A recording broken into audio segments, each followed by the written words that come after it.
Go ahead. Now, what game are we playing? The nickname game. This is too easy. Go ahead. She calls him my love, which he hates. Mm-hmm. And he calls her baby girl. Oh, that's Ronnie. Yeah, exactly. No. He's being literal. I don't know. But I love that he hates that. I think, hey, he doesn't know her name and he thinks she's a baby girl. But she says she calls him my love, and he hates that. I don't know. Why would he hate that? Because he's ill. And his thought process is so paranoid and jumbled that it's almost criminal.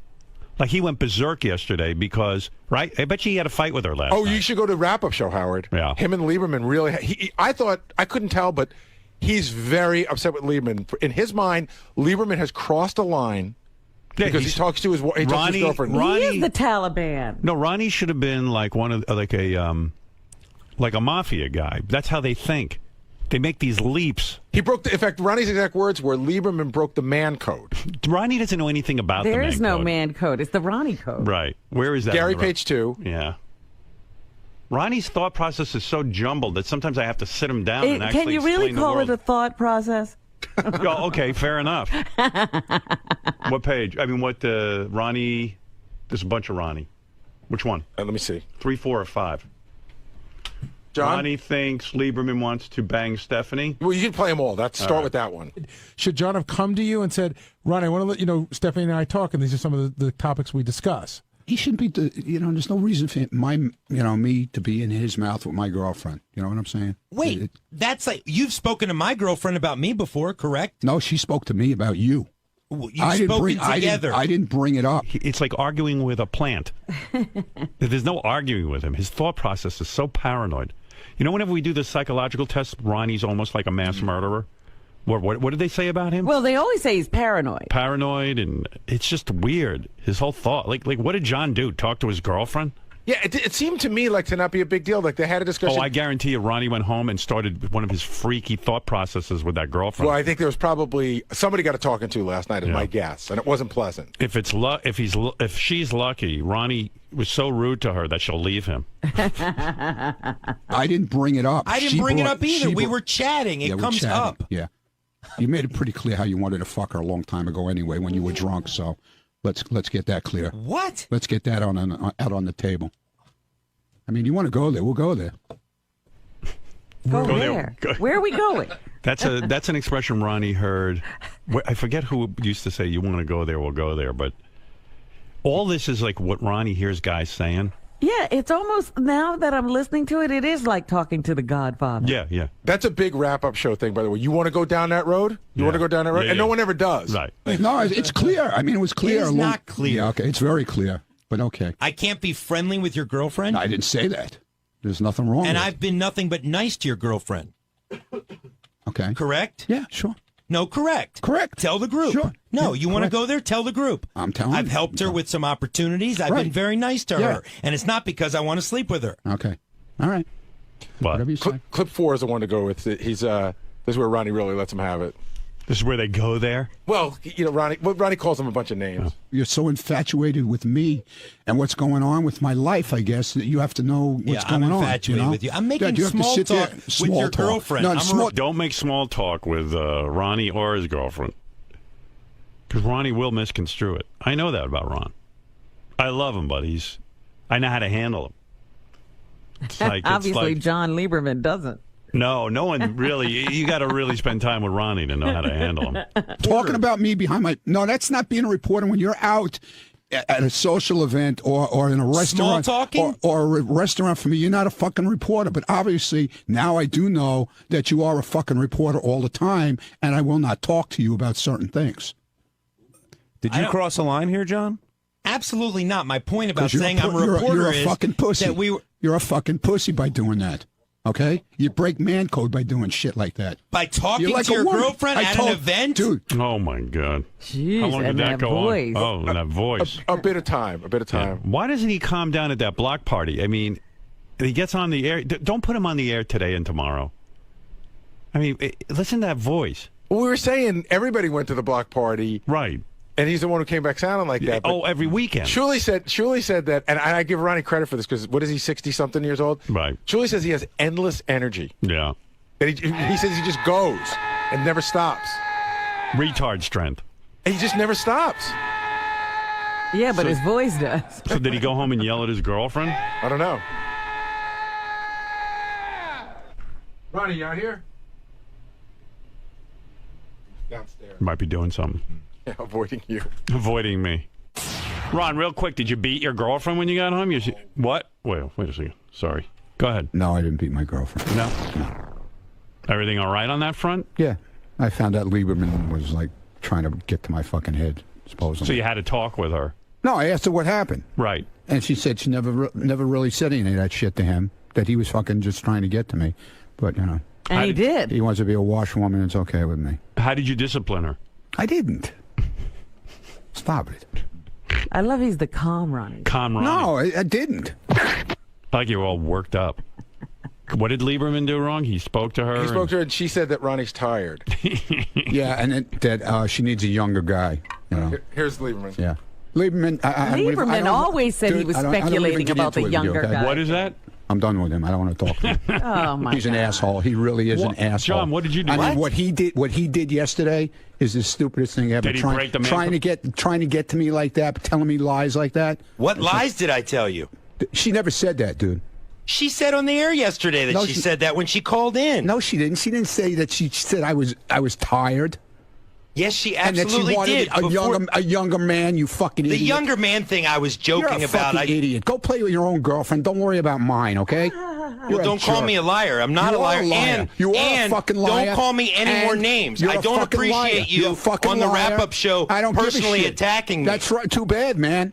Don't attack me. How did I attack you? And You're blaming me for your girlfriend. I go out Howard, to here's dinner the with this thing. guy. In all fairness, wait a minute. But I she go out to chose- dinner with this fucking asshole, Yeah. and he's telling me how he's putting information together. He's a reporter 24/7. What? That's what he tells me. Ronnie, Yeah. Ronnie, you're not smart enough to understand what I actually You're a said. fucking, I know you exactly take what I you say said, and you moron. misconstrue it. No, I know exactly what you said. Okay, Howard, I'm not going to have this argument with Ronnie because I'm it gathering doesn't. information. That's what you told me. That's my job. He's making it like I filled out the form and said I wanted to sleep with Stephanie. He's angry. You're channeling your anger toward me. You're pissed Your off. girlfriend filled out. Your girlfriend filled out the form. You fucking lying motherfucker. That's what I'm angry at. I don't call you names, do I? I'll call you whatever I feel like fucking calling. Oh, you will? Yeah, I will. You what will are you not. Gonna do about it? What are you going to do about it? Oh, now you're threatening me? No, I asked you what you're going to do about it. You act like You're a 2-year-old. fucking idiot. Oh, I am? Yeah. How am I? How is he an idiot? Wait, you think I'm an idiot? Yeah, I do. What right do you have to call I me can an say idiot? whatever the fuck I want. Just you like can? Just like you can. I have never once called you a name, Ronnie. Well, I have never once criticized fucking talk to your me. Stay away from intelligence. me. True, Stay it's the fuck true. away He's from been me. very, very cordial. I will with you. talk to you in the course of my job. You're No, calling you him talk to me in the names. course of my job. I said, job. I said I will talk to you in the course of my job. At a fucking restaurant, that's your fucking job. That's not what we're talking No, about, that's Ronnie. what we are You said talking do not about. speak to you, and I said I have to speak to you in the course of my job to ask Good. you questions. Fine. And in fact, why don't you Well, go then you ask do that. anybody You out do there? that. You're belligerent to me on a daily basis out there when You I'm are. trying to I've ask seen you you. questions. I've Not seen to that. mention bumping me in the hallway. Do you remember doing that the other bumping day? you? Yeah. Do you remember that? Oh, you can't take a little joking around. Now all of a sudden, you're Now Mr. I fucking- can't take yeah, joking? Okay. All right. Well, Whatever. you can't take joking either. Yeah, I'm done with him. You can't take joking either. Yeah, okay, I'm you shouldn't done. be bumping people in I'm the hall. done. I'm done. And I love how he done. takes off the headphones. I'm done. Yeah, I'm he's done. done. He takes I'm done. I'm done. I'm not John, going down that road. he's a tough guy. He's a tough guy. Well, stopping the clock. he resorts to personal attacks. I'm an idiot. I'm a washwoman. I'm not a fucking tough guy. You Okay. sound like a tough guy. No, I don't. I don't fucking feel what he did yesterday was fucking idiotic. Can you really did explain? anything. What did I do? You fucking lied. How? What did I lie What about? you said. Well, What? you did say he was tired. That Which his is true. She told me that, and she said on the air that. When we were talking, she said, Ronnie's been traveling around. This was a few months ago. Are We you went gonna through this. Are you going to fuck Stephanie? No, All right, that's a good. ridiculous I'm just question. saying, I'm putting it all out there, man. You want to go there? I'll go there. Okay, let's go there. You want to go there? Let's go down that road. Ronnie, There he goes again. where you? What road are you fucking going down? You want to go down that road? Huh? Huh? I have nothing personal against you. Yeah, you do. But all you do is Obviously, call me you're a names. jealous motherfucker. I'm jealous think of he- you? No, not of me. Do you think he is jealous? Honestly. Well, why is he fucking on my case like that? For what? How What am was I? the purpose? Well, what was the purpose? he was dragged into this when your Yeah, okay, girlfriend- fine. That's fine, okay? Right. She picked it. She wrote it. I don't give a shit about that part of it. Okay. He doesn't have to be an asshole and say, "Oh, well, of course she always tells me she wants a younger man." Fuck He you, never dude. said that. I'll run rings around Well- you any day of the week. Okay, Ronnie. Okay. Can you fuck better than him, you think? Yeah, any day. All I'll right. fuck his girlfriend. She'll be standing. Her fucking hair will be standing up. Oh, that's talking nice. about the hair That's on- right. Are you talking If about- you want to be an asshole, I can be an asshole too. You talk about the hair on her arms? Okay. Want to have a fuck contest? You want to be an two? asshole? I'll be an asshole. Ronnie, the difference is there is no difference. you step way over the line. Yeah, I and now step you're way over the talking line. about sleeping with my girlfriend. I never once said. How about a fuck contest? Seriously. Sure. Okay. Good. Big shot. You fuck Stephanie. Bring it out. He'll fuck your girlfriend and see who fucks better. Then we're going to be back in here with a whole new Let the girls decide. problem. Let the Yeah, girls what's that decide who problem? fucks better. Ronnie's confident in his fucking. One thing. Yeah, but Ronnie's never going to touch Stephanie again after he's been with John. She's been with John. Well, you can't take it out on Stephanie because you're going to fuck his girlfriend. That's fine with me. Good. You're sure you can handle this? I would not subject my girlfriend to that torture. You guys going to wear condoms for this? I would suggest no condoms. No. No condoms. Absolutely I'm riding not. bareback. None. Oh my God. None. I'm going in commando. That's right. Oh, Well, John, Ronnie says he's up for it. I'm not up for it. No. You're gonna do it? No, this is the most ludicrous thing I've ever heard. Especially because yesterday he's calling me a washwoman.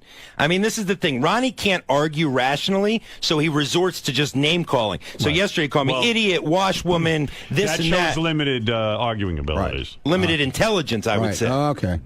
Right. Just Well, stay no, away from you me, don't John. have to call him Don't names. fucking hang out with me. Don't talk to me. Stay away from me. Okay, If I'm that's the saying way you okay. feel, I'm an idiot to you. That's fine. I did. Fuck you and the whole fucking deal. What deal? What does that mean? What deal? That's What cryptic. deal? What He deal? walks away after saying, You talk about the fuck contest is off? He'll be back. Is there anything you want to say, John, now that you are alone? I think he just said it all. I think you see what we're dealing with. God bless you for dealing with him for the past 30 Well, years. he does make a point. You did kind of say that Stephanie said he was tired. He says Stephanie But didn't. that is true, and she said it when she called in yesterday. Right. The whole Howard. it was all based on how right, much all right. he When was you look, just traveling. quickly, when you look at it rationally, Right. she started going to these block parties with him to Right. spend more time with him because she was never seeing him, and that was the whole Which is basis. beautiful. He Which took is that a good thing, and he Right. took it. Yeah. All she said to me was, "I love Ronnie, but I'm not seeing him enough." Boom, boom, boom. That's all I said. And you it- said, hey, he should spend more time with her. that's all I said. Right. And now he's But he talking never, about. ever said that she said she wanted a younger man. It was always implied. She wants Ronnie. Clearly, she wants Ronnie. What else? Why else would she be Why with is he him? so upset? That's my. He's upset because she wrote my name on that piece of paper, and at the moment that she put that pen to that paper, his life changed forever. Oh, Right. dear. Well, this game is a very scary game. It's What? a tough one. I guess she's attracted to you because you are a good listener. Maybe Ronnie needs to listen more. Maybe I'll go give Ronnie some tips. I'm sure that'll go over well in the hallway. I'm going to go give Ronnie some listening tips. Let me ask you something, John. You and Ronnie get into these things all the time, yet obviously you're friends outside of here and you go to dinner together. It's very strange, Robin. Actually, our relationship has been deteriorating lately because in the hallway, I'll say good morning to him, just a cordial good morning, Right. and he'll grunt, He or does that he'll with everyone, and he gets into a shtick. Yeah, it's like the minute he comes into this compound, he's like another man. He might as well shed his suit jacket and have a Superman on his chest or I something. think that's his personality. Because outside of here, I really like him, Yeah. and he's nice, and we've had nice conversations. But in here, he is like a monster. Well, the game, if anyone's keeping score, the game is who would my woman have sex with?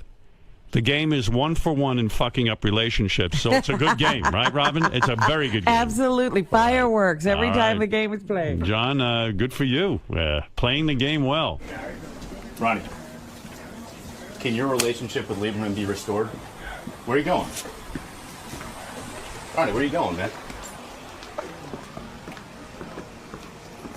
Uh-oh. Oh, there's Jason. What's the latest update? Ronnie just grabbed his coat and left. He left. Well, I left the compound. And there's What are no you guest talking about? today, so he didn't go downstairs to help anyone up or He's anything. got to do security. I don't know where he went. I was like, where are you going? And he just... Wow. And we have Why a bit does in he about get 10 hot minutes. under the collar? Wow. Well, all right. He got hot under the collar. Over nothing. I'm not sure what they're fighting about. In the spelling game, see if he could spell Lieberman. All right, John. I hope Ronnie's all right. He's fine, because nothing really happened. Yes. Am I good? John, the lines around here often get very, very blurry between reporter, friend, co-worker. Do you think Ronnie's confusing all these aspects? I just think, and I mean this, he is a different guy when he's in this compound. And when we're out of the compound, I thought we were friends outside of here. I really did. I thought we were friends or friendly.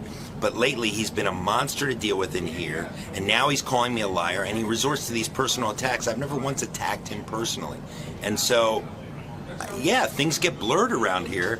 And this time, though, it seems like it's gone too far. It's like I don't have the energy to deal with this kind of bullshit. I really don't, Greg.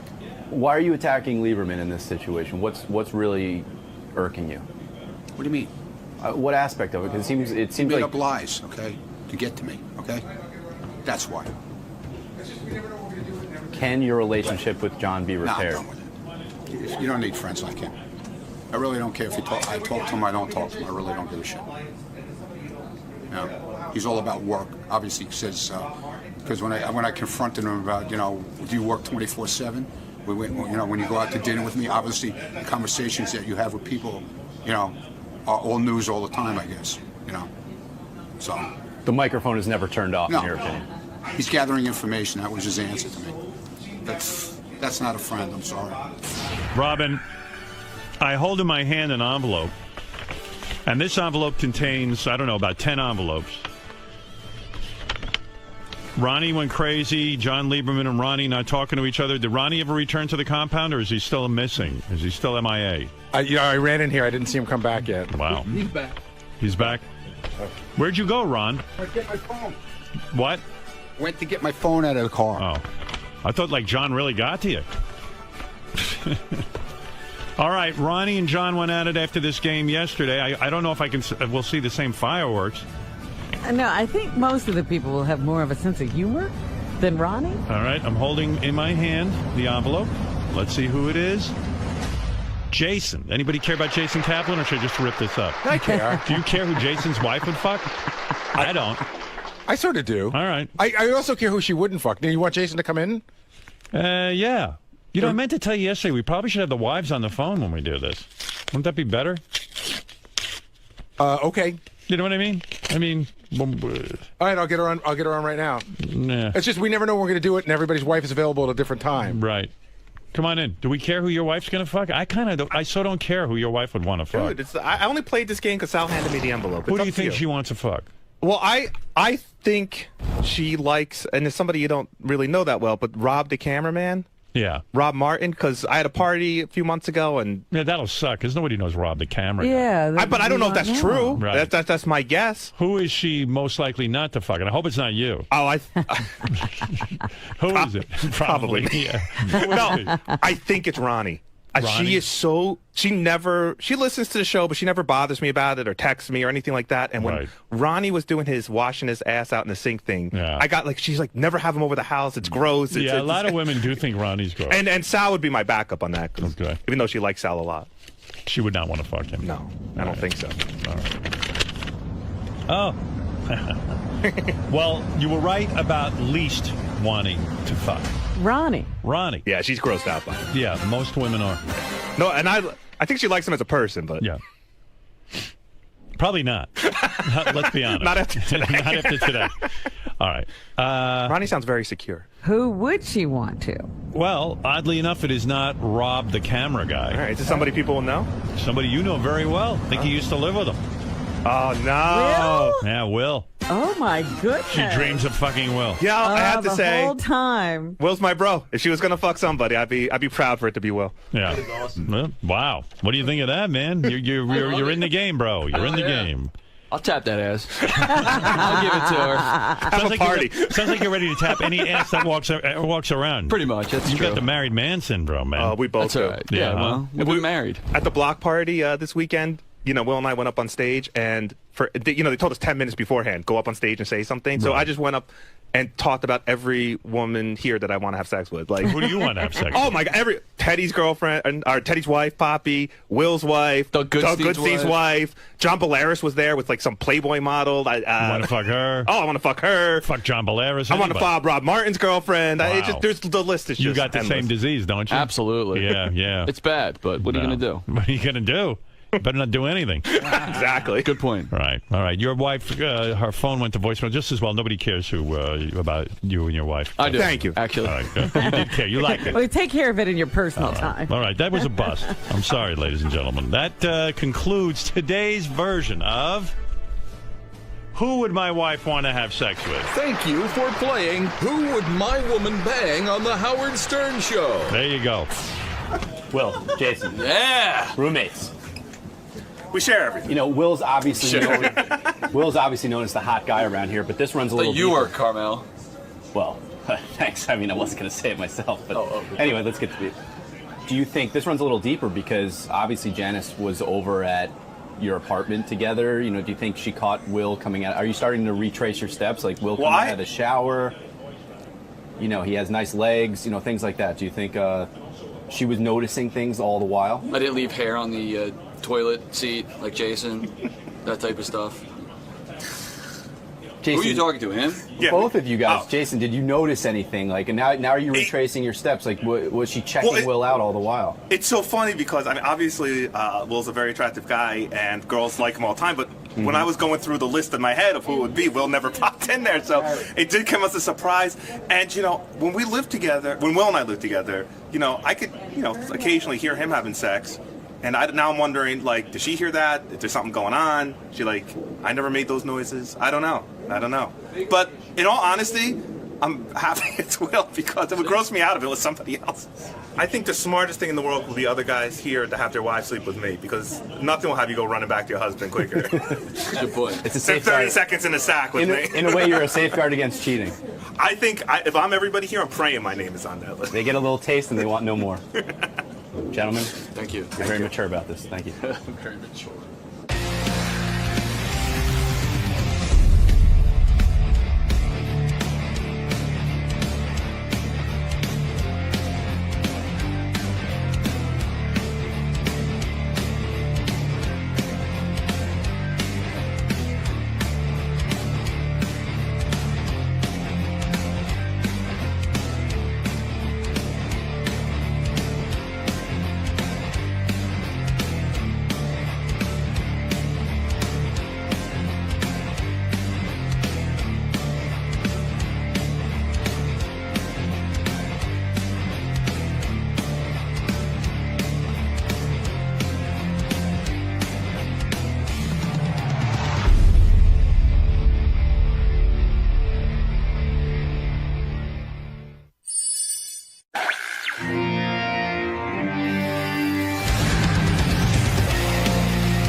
Morning, Tommy. Hey, how are you? Good, thanks. How are you? Good, good. Morning. Welcome. Which way are we headed? Just follow me, please. Okay. Nice. Very cool. So the new book, Hitmaker. Oh, yeah. We'll talk about that and I'm sure a bunch of other things with Howard Great. today. Which way are we headed? You're going right in there. Okay. All right. Thanks, Tom. Right in here. Okay. The book. He was head of Sony for 15 years. You see the people that he's worked with. He's credited with discovering Shakira. Oh, he also said the Beyonce thing was not much to do about nothing. What, the lip syncing? Yeah. How could it be? I agree. I disagree. I disagree. I'm with you. I think it's a big deal. Sing. That's what you do. Like, you were hired to sing. I get it, but I didn't pay to see her. I guess that's the difference. I can't believe Schumer. But that's the point. When you pay to see her, it's a whole fucking deal, too. Tommy Mottola, a lot of people don't know who Tommy is. Tommy used to run Sony Records. He started out... Oh, there's Tommy. Look at you. Here's a song I wrote about you. You're going to sing for Tommy? I'm going to sing for Tommy. It's called Hero. I wrote it. There it is. You know I wrote this song? What mic are you on? One? Let me see. Wow. Tommy, why write a book even? Like, you got tons of dough, right? You made a ton of money being, not only, you started out as like a manager of the Hall & Oates and all these guys. A big manager. Oh, there's your coffee. Thank you. And, you know, why bother writing a book? You don't need the dough. You're married to Talia. You made, I think you're worth over $200 million. What, have you been counting? Oh, I do. Trying to catch up to you, Howard. Tommy makes so much money that he actually picks up the check if we go to dinner. Wow. Seriously. That's a rich man. Howard's cheap, you know that. Right. He has alligator arms. You know what those are? What are those? Little short arms. They don't go into your pocket. Yeah, they don't. Yeah, they don't reach the table. Are you implying something here, Tom? No. Are you kidding? No, in fact, if you go to dinner with Tommy Mottola and it's a great meal, he buys the restaurant. I'm saying you're a millionaire, many times multi-millionaire, and why write a book? Well, a couple of it's funny. I really never wanted to write a book. A mutual friend of ours, Dan Cloris, kept pushing me, and finally I said yes. So I took 2 shots at it, and I didn't like it, and I actually threw them away. Why? Because all of the good stuff that you're going to write, I mean, you know a lot of secrets about people in the recording industry. Were you like, hey, I don't want to betray them? These people are still alive? You know, what I thought would be interesting is that since everything, because of the internet, becomes vaporized very quickly these days, right? Yeah. I thought that if there could be a story that would talk about popular music, as a golden age between Elvis and the iPod, and then maybe I could tell a story in the middle of it about some of the things that I did and keep it interesting. That might be fun as opposed to a boring biography. Now, I started reading in the newspaper maybe a year or 2 ago that Simon Cowell, like this would have made you a household name. Simon Cowell was thinking of making you a judge on the X Factor. In fact, the rumor was so strong that I just figured it was days away from being signed. Right.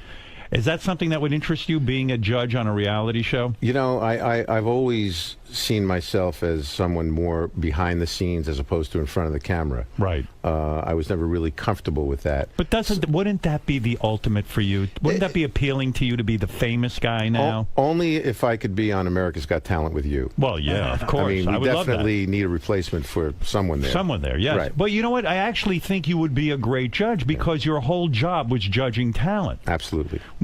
So what happened to that rumor? I mean, was there an approach made? Simon and I are very close friends, and we spoke about it for months. And, he wanted me to go to London first and then come back and help him out with the show in London. And I just thought that, based on what's going on in my life, that really wouldn't work out. And, again, feeling uncomfortable that you have to sort of be a little bit animated sometimes, I wasn't so sure about it. So I decided not to do it. In other words, you would be uncomfortable saying to someone, hey, you're not a good singer.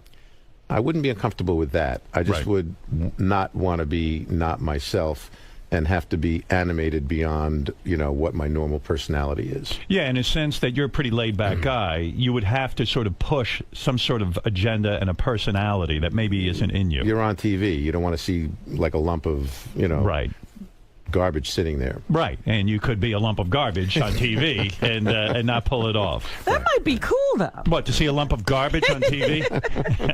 Haven't we seen enough lumps of garbage on TV? Tommy doesn't want to be that way. So when did you write that song, by the way? What, Hero? Yes. Well, did you write that about me this morning? Do you think that when you wrote this book, Mariah Carey is sitting there like nervous that you're going to say something about her that's, you know how she is sexually, you could write a lot of stuff about her as she could about you. Well, all I said was nothing but complimentary things about her talent and about the realities of the situation, and took full responsibility, in fact, for a lot of things that, have been written in the past. Yeah, but didn't you take the hits like Mariah will go around saying, hey, Nick Cannon's the first love of my life. Did you read that quote somewhere? Yeah, well, I'm happy for her. That's great. Nick's a great guy. Right. I love Nick. But that's saying to you, I think, hey, Tommy, I married you, but I never loved you. Do you think that's accurate? Look, the pressures that were put on Mariah at the time that she was 19 and 20 years old were extraordinary. Right. If you can imagine a person that age being thrown into a whirlwind of business people surrounding her, sort of telling her what to do, trying to guide her and direct her, and then all of a sudden, upon the launch of that first album, becoming the biggest superstar in the world, and then having that continue year after Tremendous year. pressure. Tremendous pressure. And you know what's and weird? Of course, feeling, the feeling of being controlled and all the things that she's always talked about. When you have that many people coming at you, including your husband, right? Right. You can certainly feel like those things are overwhelming. So I totally understand it. She accuses you of being controlling. Like, you literally would tell her what to wear.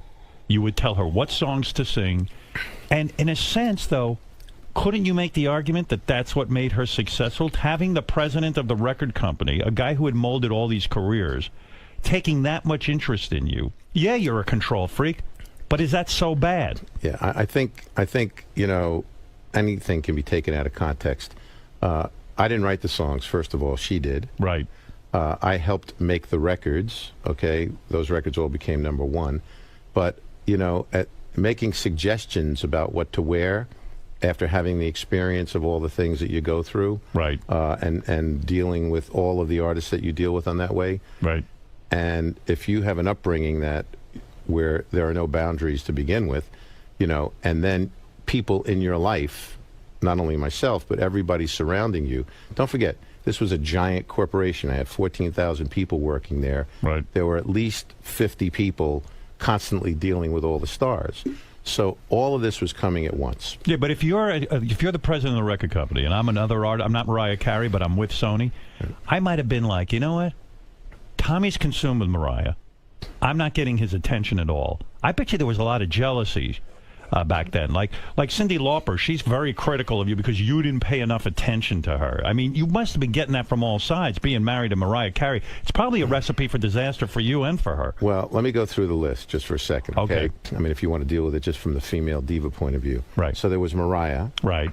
There was Celine Dion, who sold even more records than Mariah. Right. Gloria Stefan. Right.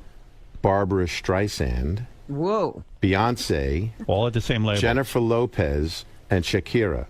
Wow. Do you think any of them... Do you have any hair left? Do you think any of them complained about what happened to their lives and their success? No, I'm sure that they were happy. So, there you go. Right. So again, at the end of the day, it's about results. So you say to the other people on the label, hey, if your careers weren't going that well, maybe it's not my problem. Maybe it was somebody else's.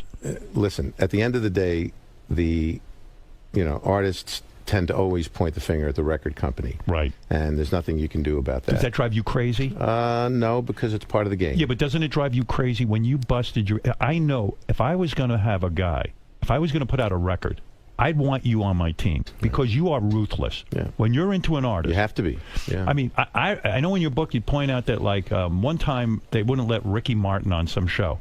The Grammys. Yeah. You pulled... They didn't know really who Ricky Martin was and what he was about. So you said to them, hey, fuck you. You don't want Ricky Martin? I'm pulling all my artists off your Grammys. Well, that was a year that we had booked another 3 or 4 major stars on the show. And we thought that year for sure, I think we had Lauryn Hill, who walked away with, I think, 6 Grammys that night and lots of other stars. And we absolutely flexed our muscles and said, listen, we have to have this artist on. We are telling you that this is going to be groundbreaking. And we had a huge fight about it. In fact, I had to go directly to Les Moonves about it. Wow. And you forced Ricky Martin onto that agenda. We exercised a lot of pressure. Right. Well, yes. I mean, but that's the kind of guy you want on your team, right? I mean, listen, it's competitive. That's what you do, and that's what my job is and was, Isn't it At the end of amazing? the day, I'm really a conduit to being able to get all of that out to people as best and as much as I possibly can. See, that's why I think you would be the ultimate judge on X Factor. Okay, so I mean, if that's your, I mean, who has made more hit makers than you? Right. So how do you find a Mariah Carey? She's 18 years old. What were you at some party and someone handed you a tape? Yeah, as the story goes, I was at a party. It was a launch party, actually for a new artist who I don't know if anybody would remember. Her name is Patsy Kensit. I know the name. She was an actress, wasn't she? She was an actress from Australia, exactly. She wanted to have a recording career? She wanted a recording career. And so she had a group, and so we went there for a party for her launch. Right. And another friend of mine, a singer named Brenda K. Starr, had walked in with this young girl, and she introduced me. She said, "This is my friend Mariah," and then she handed me a tape, and that's the way it went. And Mariah was standing there. Mariah was standing there, looked at me. I looked at her, said hello, and I. Any instant attraction? Were you attracted to her immediately? We just, glanced at each other, that kind of thing. I left the party shortly after that, got in the car, and I said, let me put the tape on. We get dozens of demo tapes, right? Isn't that unusual that you even put the tape on? Would that be typical of you? Probably most times you don't. You have an A&R unusual. guy. Yeah. It's unusual. But does it make a difference that Brenda K. Starr gave you the tape? Well, she was in my face about listening to it, so I put it in. I figured, okay, let me listen. And I heard this singing, and I said, this cannot be this little, white chick that I just heard. Is she a white chick? That I just met. It seems to be her mother's Irish, and her father was, I think, black and Venezuelan. Oh, okay. So she is somewhat black. Well, absolutely. Her father was, yes. Yeah. Yes. I'm trying to figure out what everyone What is she, a quadroon or something? She would be an octoroon, Robin. That's an octoroon, right, Tommy? You admit to being married to an octoroon, don't you? I'm going to let you guys carry that. All right, Tommy, so you put the tape in, and you hear this voice. I put the tape in, and I hear a voice that's one of the most extraordinary things I had ever heard. Wow. So I said to the driver, turn around. Was she singing her own songs on that tape? Singing her own songs on the demo. Were the songs good? Songs were great. They were great? One of them was great, yeah. One of them was really great.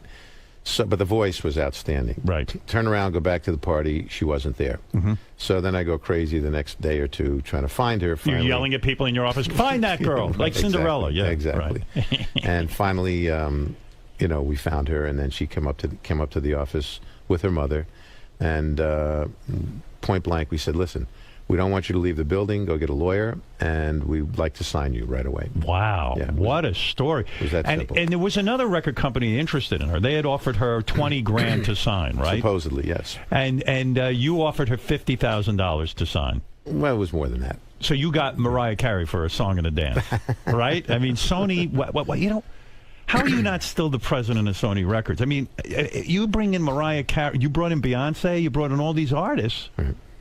Why are they not blowing you right now? Seriously, what is that? Well, the good thing is a dear friend of mine named Doug Morris is running the company now, and they couldn't have a better executive sitting in that chair. Oh, come on. He's a great guy. Is he fucking up? No. Is he doing as well as you did? He's doing fantastic. Well, how many artists did he find compared to you? You don't sit there and do the math? Doug is a veteran. Does he have a Mariah Carey? No, he doesn't. He's got Adele. Aren't you well, that's pretty not good. bad, right? Not bad. Okay. Why did they? Why are you no longer there? Things change and evolve. The management that was there prior, that is not there any longer, and I didn't see things exactly the same way. I thought, as the business. How did you see things? The business was evolving. Downloads were becoming more and more prevalent. Right. And I saw that what we were doing was eroding. And I thought that the only way to take the company was to make it into a total entertainment company, which means here we are finding, branding, and developing these big, big stars, and the only thing we get out of it is their recordings. Why don't we go in business with them? Manage them. Well, not even manage them, but, become part of their brand, own a piece of their brand, do their touring, book them, and in fact help become part of the whole 360-degree. In other words, it's not easy to make money just with selling CDs anymore. It's almost impossible. The decline had begun. Can you believe what happened to the music industry? Is it shocking to you? It's shocking, yeah. It is. It's shocking because in the beginning when Napster came about, everyone just thought it was this mosquito that was going to bite you and nothing was going to happen. But of course it was an elephant and it stomped on the whole industry. You fought Napster at the time. Are you sorry you did? We all fought Napster. Right. Everybody in the industry, all of us got together and thought okay, let's just get rid of this because, we don't need this in our lives. And foolishly, we should have embraced it. Why? Because it probably would have been a good vehicle to sell records. Well, it would have been owned and controlled by the industry at that point, and it would have been the vehicle that the industry distributed music by. And then similarly, the people running Sony at the time, we had a possible alliance with Steve Jobs, and we probably could have had some sort of a partnership with iTunes. Right. We would have been there with him. But because Sony Japan wanted the technology to be proprietary because they considered themselves an electronics and manufacturing company. Right. They wouldn't let us go in business with Steve Jobs. Yeah. So there you go. It's a hard thing to predict, though, you know. What are you going to do? Yeah. Yeah. Yeah. Oh, it would have been a whole different story if they'd gone into business with Steve Jobs and really embraced that guy. Yeah. So getting back to the Mariah Carey stuff, because that's probably the most interesting. I mean, you've done a million things, and that is really something. And by the way, speaking of Beyonce, I'll get back to Mariah in a minute. What do you make of Beyonce getting up there and lip-syncing the national anthem? I've been in D.C. for dozens of events, and all I can tell you is that technically, when you go down there, it's certainly not up to the levels and standards that we're all used to. Right. So whatever she did because of what was happening technically, whether her voice was lower in the track and she sang on top of it, or she in fact lip-synced, it's no big deal. It's not? No, it's not a big But deal. Kelly Clarkson didn't lip sync, and James Taylor didn't lip sync. There must have been a technical reason for it, and I'm sure that there was good reason for it, if in fact she did. See, I think she sang, and there was part of the track underneath I think she sang with the track. I think she sang with the track. And here's the bottom line. Beyonce is one of the greatest singers in the world. Is she one of the greatest singers in the world? One of the greatest stylists and singers in the world. But doesn't this throw people into a question mark? I think people are off on a tangent, and they should just get off Beyonce's back. Really? Beyonce's a monster talent. But I'm not saying she's not a talent, but By the way, at the Super Bowl, yeah, hardly anybody sings live except maybe the rock bands. Yeah, that we know. Yeah, I think this was like a con job kind of thing, and people felt like it was a little bit of I think people feel conned, but they shouldn't. Beyonce has sung beautifully at other inaugurations and other events. Right. You know, I mean, it doesn't get any better than Beyonce. I mean, I stick up for her and wave the flag. I'm sorry. So go back to your life again. So, okay. So you were a married guy. This is all in the book. In fact, you even became Jewish. You're an Italian guy. You became Jewish for your first wife, right? Right. And you got kids and the whole thing. Right. But when you meet Mariah Carey, romance begins to blossom. Right. But who even knows if it's romance? How does that happen? I mean, how does it not what's- happen? No, but when does it start? While you're in the studio working with her? I would have fucked her while she recorded Heroes. But that's me. Take off your top. So, Tommy, it's almost impossible to be that powerful in show business, to be the head of Sony Records, to be in charge of all these artists. You're making tons of dough. You're on a major role. You meet this girl who's an extraordinary talent. It's intoxicating, isn't it? Things can become intoxicating sometimes. Did you try to fight it, the urge to That's what I power want her? to know. I certainly, you know, at the time I was separated, and I certainly felt that, you know. You mean you separated first, or did you? No, you it was feeling it? all in the process of what was happening in my life at that time. Okay. Right. And so, you know, working that closely night and day on the project, this relationship, you know, began to happen, and then, of course, one thing led to another, and we had a relationship going on. So that was something that was almost inevitable. How long did you wait before you guys porked each other when you met her? I mean, Was the album finished? Yeah, How, you know, Tommy, really? I mean, No, I waited till the 100 million mark. You did, yeah, smart man. You won't bang an artist that's making less than 100 million, right? No, 100 million sales. Sales, That's right. a billion. That's right, a billion.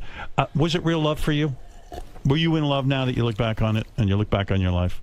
I think we had a great relationship. I think that at the time, there was just so much happening so fast. I'm not sure that either of us knew really what was real and what wasn't real. And I think that looking back on it, I take full responsibility for the fact that I should have remained the chairman of the company and made the music and helped all that I could have, and it probably would have been better off for both of us had we not had a relationship. Right. What was the age gap? 20 years. Yeah. Yeah. I don't approve of that. I have a 19-year age gap. That's appropriate. 19 is it, right? Yeah. 20 seems a little cutoff. Exactly. That seems like a sort of a weird thing to get into, you know. Yeah. But I think it's more even, you know, age doesn't mean anything. It's more of what happens, you know, in your upbringing and where the similarities are. I mean, I have. But doesn't that lead to you being a much more sophisticated person? Yeah. But I have an age gap with my wife Talia, and you know, because of her family upbringing and because she was rooted in the same things that I was when I was raised in the Bronx, you know, right. We have so many similarities that it was just like God dropping an angel out of the sky. Tommy, you say in your new book that, like, when you were planning your marriage to, your big wedding to Mariah, she was studying the Lady Di and Prince Charles getting married, and she wanted equally as glamorous a wedding, right? Well, she wanted to outdo that. She course. did. And did you my outdo goodness. it? We tried. Yeah, I mean, every aspect of your life was big. I mean, and you had big celebrities there. I mean, who was there? De Niro and Streisand, and I mean, everyone was there, right? Lots of artists from the label were there. Was that embarrassing to you in a way? Was that too over the top? It was overwhelming, because you feel sort of like, I don't like the artists to have to do anything that, they feel compelled that they have to do. Right. Do you know what I mean? For like an image. Yeah, and because I was running the company, I think they felt compelled that they had to be. So I always felt awkward about that. And working for the Japanese, I imagine they like a humble guy. They don't want a guy who shows off too much. They like a guy who hides under a rock and who goes in every day right. like an ant in an ant colony. And gets it done. And that's it, and that's all their culture is about. Did they ever come to you at any point when you were in the midst of Mariah Carey and this big royal wedding and the whole thing, they ever say, hey, Tommy, we love you. You're making a lot of money for this company, but can you calm the fuck down? Did they ever give you the lecture? Well, the man running the company at the time, his name was Norio Oga. He was the successor of Akio Morita, who was the founder. He was also one of the co-founders.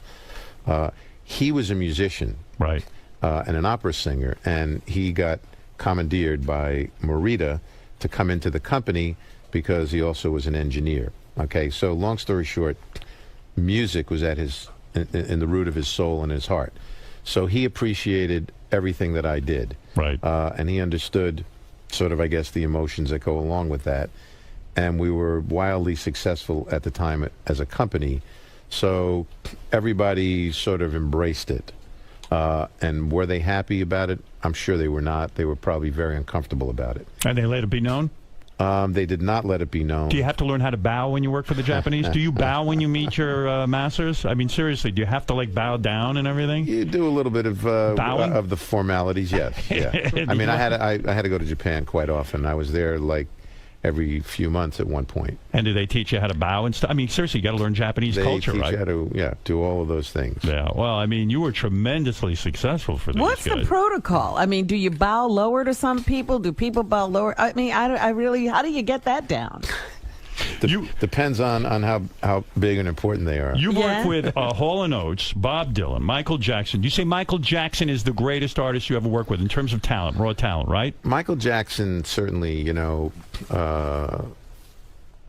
had it all. I mean, dancing, singing, writing. But how odd a guy. I mean, like, you had personal interactions with this guy. You had to. I worked with him for 15 years. Sure. I mean, how bizarre. I had one meeting with him. I thought he was out of his fucking skull. I mean, honestly, I never saw anything like it. Well, Michael was a true artist. He was odd. He had oddities, of course. Is that what a true artist is? Are true artists odd, Tommy? Here's the thing: you have to think many of them. Yeah. But if you think about his upbringing and what he went through from the early age of 4 or 5, and going through the whole Jackson 5 scenario and dealing with that family and the father and the jealousy and the things that they put him through. Yeah, but when you're working with him, do you ever have to sit him down and say, listen, we're in the business together. Yeah. You can't look so fucking white. Stop dyeing your skin. Stop getting the nose jobs. Do you ever have to sit down and lecture an artist? Well, it wasn't for me to be judgmental about that. I could comment on the music. Right. That was my job, but certainly, Do you ever feel intimidated commenting on music to Michael Jackson?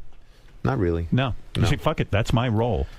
I mean, at the end of the day, the axe is going to fall on my head if it's not successful. And obviously, did you ever walk in a room with him and say, Michael, this song is shit?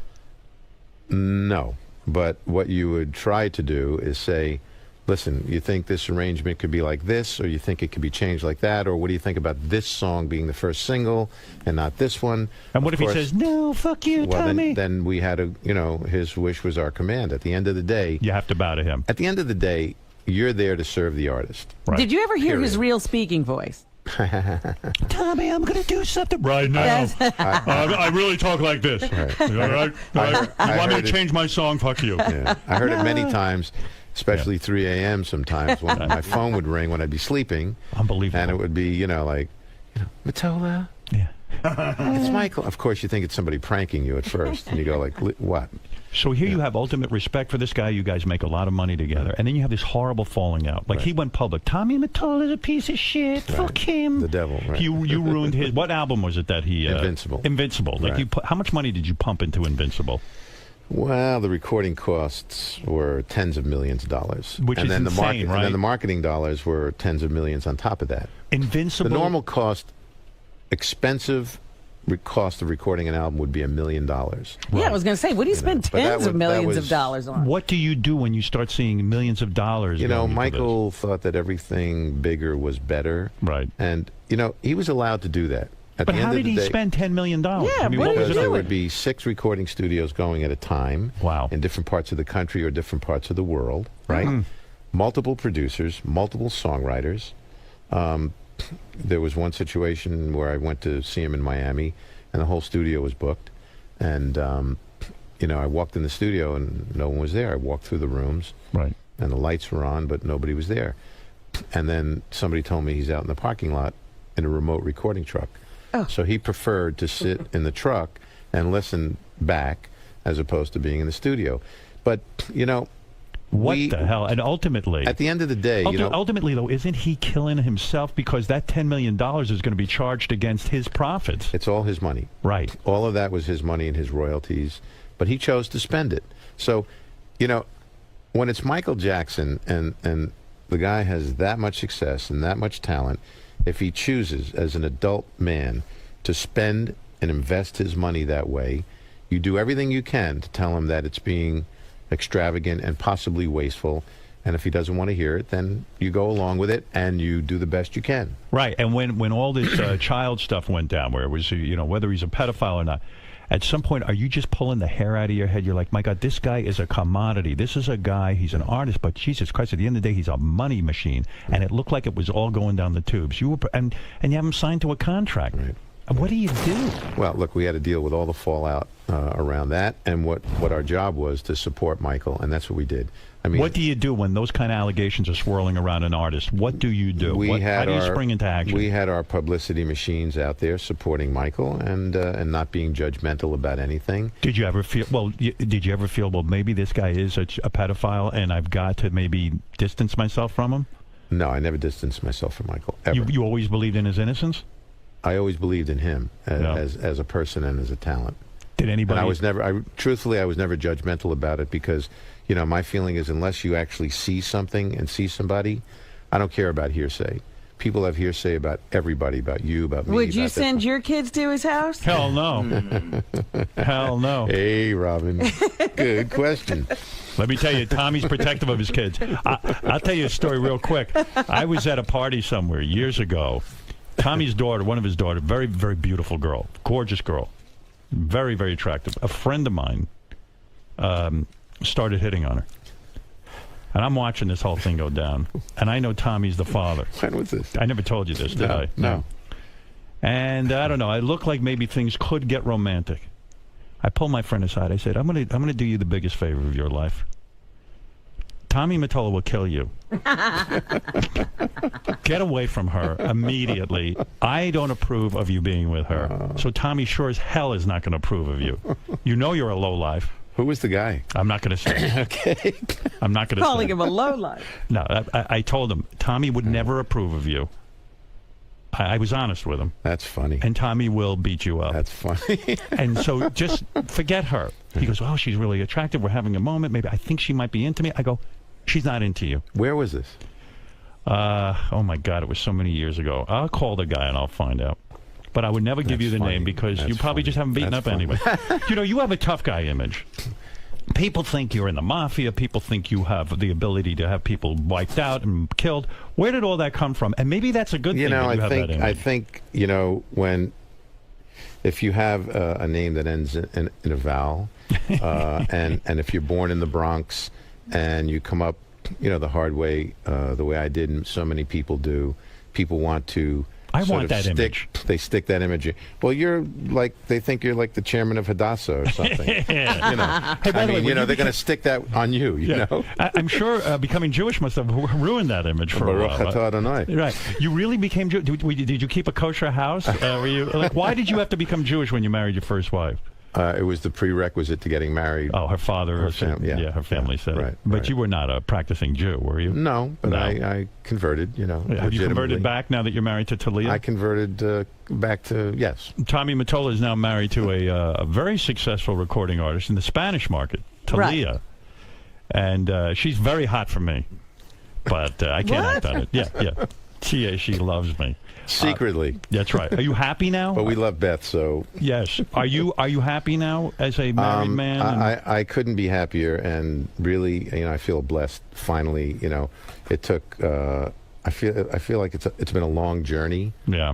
As you well know, to really find the right match. And now you're happy. We have to learn a lot, and it's great. She is hot. Couldn't be better. She's hot. Look at her. Look at that picture. Oh, very Ooh, nice. That's a great picture. Yeah, and she's an earner, Actually, too. she was pregnant there, too. No kidding. She makes big money, too, right? She makes very... Mexicans love her like crazy. Yeah. So when you go down to Mexico, you're like a god, right? You walk around with her, and the Mexicans are going wild. Right? Yeah, we're... Talia. They throw money at her, I believe. Mexico makes me a little anxious and nervous because of all the... violence down there. But do you have to go down there with your wife sometimes? When she has to visit, sometimes we go. If it's for promotional or. Do you take special precautions? I think it's wise to always do that because it's just there's too much going on. What kind of heat do you pack when you get down to Mexico? I don't pack any. You don't pack any heat. So we hire a great security company. Right. I mean, it must be like an army. You march through there. Talia is very popular. Are you nervous because Talia is so popular in Mexico that someone will just say, "Hey, let's kidnap her and get the money"? Well, unfortunately. 2 of her sisters were kidnapped. Oh, you're kidding. Yeah, about 5 or 10 years ago. 10 years ago, I think. You're kidding. You mean because they were attempting to get money out of Talia? I'm not sure what the reasons were, but certainly it's been a big, big fear in our family ever since that happened, and what the trauma that they put them through was just awful. And what was the trauma? In other words, when not only is being kidnapped, were they violent toward them when they kidnapped them? Yes, they were. Yeah. Wow, it was terrible. Yeah. And you got them back rapidly, right? One of them was released after 2 weeks, and the other one was about 6 weeks. That's interminable. Yeah. Wow. Yeah, it was one of the most frightening, horrible experiences that I've ever witnessed. Oh my God! I would never go to Mexico. Yeah. It's just a shame because here's this beautiful country. Yes. With great people, great food. Great culture. Great culture, and this government who will not clean up this mess. They don't know how. Sad. No, they don't know how. Because of the corruption. The corruption is awful, But I mean, it's a potentially as a resource. That country is just, it's so vital. It's crazy. Did you have to mastermind how to get her sisters back? Were you in charge of that? No, they had. We had people from the FBI trying to help, and some of the people in law enforcement here working with AFI, which is their equivalent of the FBI in Mexico. And do you have to pay off the kidnappers, or is there a policy? I'm not sure exactly what the details ended up being, but I know something had to go down, and I think eventually they actually caught the kidnappers. Wow. And I think they're in jail now. Yeah. Wow. Yeah, horrible. Do you feel helpless? Experience. I mean, is it You're totally helpless. There's nothing you can do. Yeah. Nothing you can do, and what you do know is these are not people who make idle threats. No. These are people who don't care. They have nothing in life. So for You're them, not dealing with a rational person. No, for them, and if you see them, if you saw these thugs when they were lined up, when they were caught, they're like street bums. Right. They're nothing. They're urchin. And it's sad to think that they would just take people's lives and do that to them. Do you ever wish you married a girl from Maryland? I mean, you wouldn't have to deal with all this Mexican stuff. You know what I mean? Is Maryland safe? Maryland is very safe. Nothing happens there. Right. It's unreal. Right. Jesus, what a life you're having. Yeah, it's pretty wild. It's a wild ride. And how's the sex life with Talia? Is it still going strong? Stronger than ever. She puts out? It's like riding a wild horse. Hall & Oates was your first big claim to fame, right? Yes. You discovered them? I was working for a music publisher at the time, which was Chapel Music, which was the world's largest music publisher then. How do you get that job? I had a job previous to that, which was in a smaller publishing company that I was able to luck out and get. Chapel then bought that company, and the head of Chapel called me and said, we'd like you to work here. So I lucked out. So I was making all of $200 a week, and I was thrilled. I thought you were a young guy starting out. I thought that was terrific and a lot of money. Were you one of those guys that was a musician and like, hey, it wasn't working out, so maybe I'll go into the other side of the business? I started as a musician. What do you play? I played guitar, drums, bass. Oh, shit, I'll jam with you. Yeah, let's do it. Yeah, I play, what is this called, Fred? Cajon. Cajon. Yeah, sure. Yeah. You want to jam sometime? I love that. I didn't know you played. Yeah. Oh, so you were a guy you wanted to be in a band? Yeah, I was in a band. I mean, that's what I did. That's what I wanted to do. Right, and it didn't work out. Took some acting lessons, thought I was going to be a big actor, all of right. It just didn't work out. So around the age of 19, I woke up and said, maybe I could do this and be, on the other side of the desk and actually help people do what I want to do. So was Hall & Oates the first guys you met who actually had some talent? Got this job within the first 6 months. These two guys literally walk in my office and sit down and play me some songs, and I was like, you got to be kidding me. Right. It was then the greatest thing I had ever heard. Hits after hits. And that was it. You knew they had hits. I knew they had hits, and I knew they had...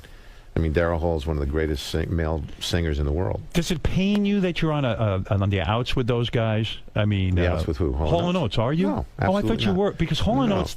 No. I've had Daryl in here, and he goes, Tommy was our manager. We never made any money. All my money went out the window. And blah, blah, blah. Was that because he was a bad businessman, or is he accusing you in some way of being a bad businessman? We were young kids. We were. Right. I was literally 20 years old, and they were 25 or whatever. Right. And we were starting out. So, what they don't realize is all the fancy tours that they wanted to do with all the production that they demanded, cost money. And when you start looking at all of that, and it starts to cost millions of dollars, and you have 15 trucks instead of 3 trucks, well, there you go. Wow. So things go on like that, and then... And you try to step in, and you try and tell an artist, look, it is a business. Exactly. Exactly. And by the way, the sales and the money at that time Right. was nothing compared to what it became. Right. I mean, if you made a few $1 million, which was a lot of money, that was a lot. Okay, but that can easily dissipate if you're spending it on tour and staging and stuff like that. So compared to where you can get windfalls of tens of millions, as the 90s went on, they didn't benefit from that. I mean, it must have cut through you when Michael Jackson, for example. I mean, the negative stuff is what I'm focusing on. All the artists who are grateful to you, that's great. Right. But when like Michael Jackson, who you really believed in and you really went to business with, turns on you, blames you for his failure. It's got to be. It's brutal because it's all public. Yeah, I mean, I woke up one day. I was actually sitting out in Sag Harbor somewhere, and and Talia called me and said, you got to come to the television. So I put on CNN, and I see him standing there with Sharpton at this Action Network whatever rally, right? Right. And I see, and he's standing there and he's talking, and it's about black artists in the music business and blah, blah, blah, blah. And then all of a sudden, pulls out this poster.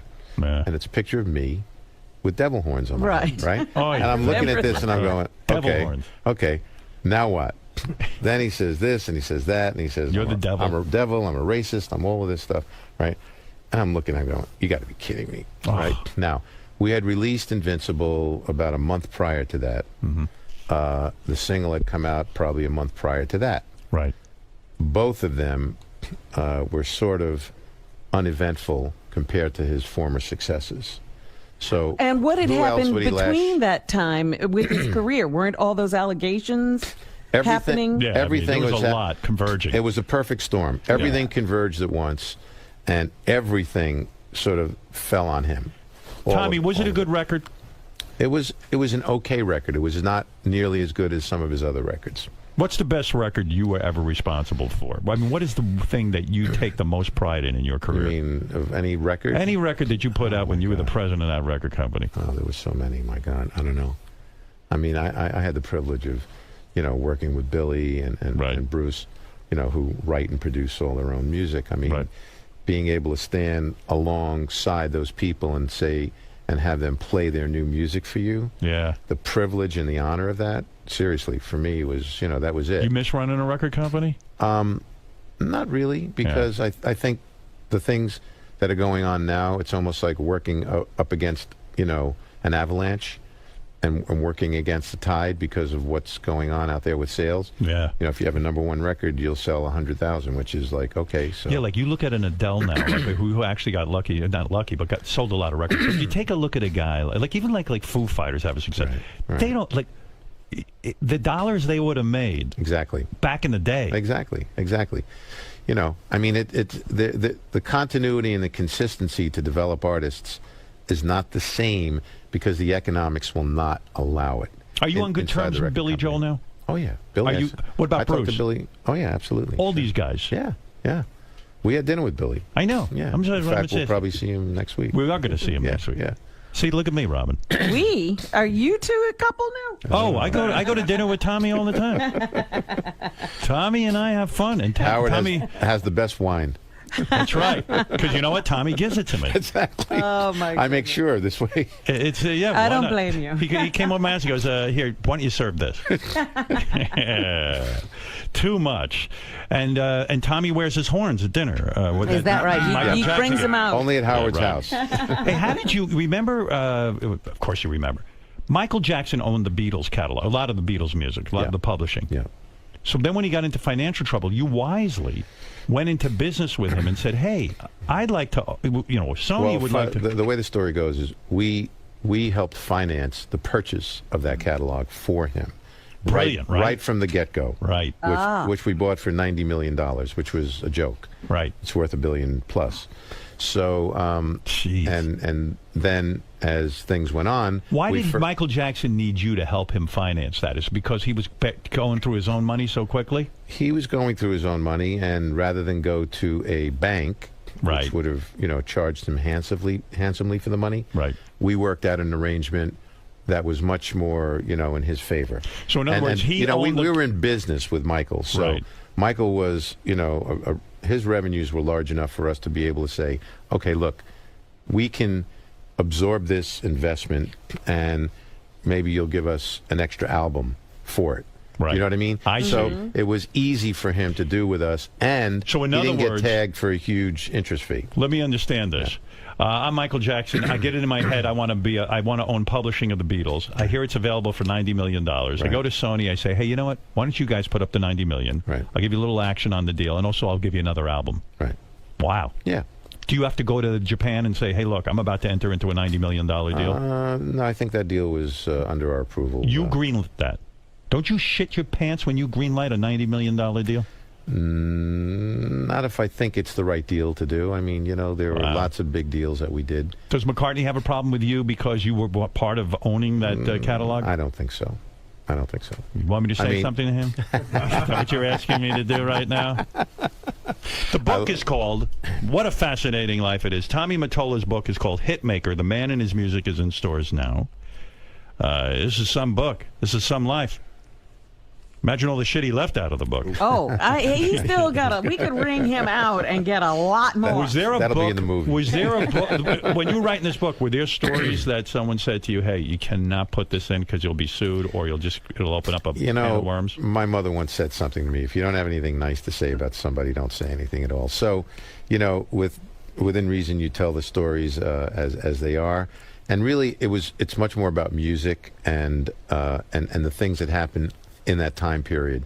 So I felt this is different than just a normal biography, because I think normal biographies can be terribly boring. Do you think Mariah Carey's career went downhill without your tutelage?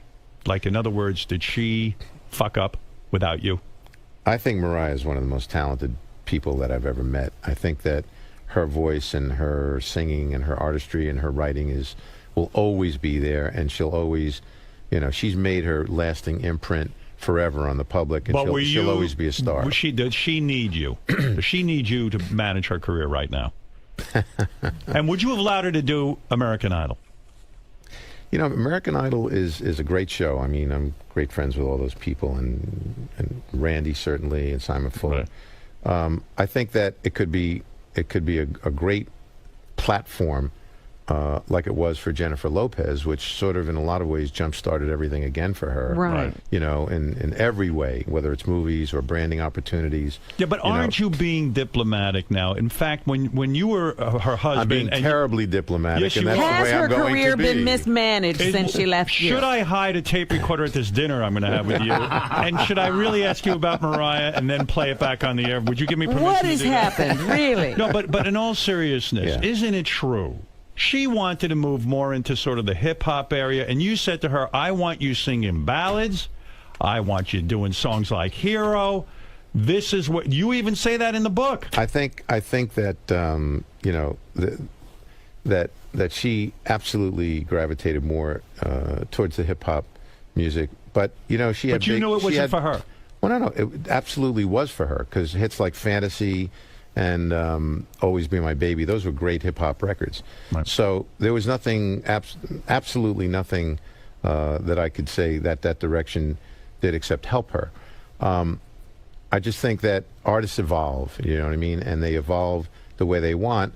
And, you know, since we split up, she's been directing her own evolution, so to speak. Are you know? pleased with her evolution? I think no, she's done, you're not. I think she's done well. What? I think she's done well. We'll see at dinner. When the song Chez Chez La Femme came out, Dr. Buzzard's original Savannah band, they actually put your name in it. Yeah. Tommy Mottola lives in what's the line? Tommy Mottola lives on the road. Lives on the road. Were you complimented by that, or did you somehow take offense to that? You know, I walked into a rehearsal studio when we had signed them, and this was about a month after we had actually signed the band and found them. And so we were going to listen to the songs we were going to record on the album. So they start playing this. So I thought it was a joke. I thought they did it. I thought they did it and were singing because I walked in the room. So right.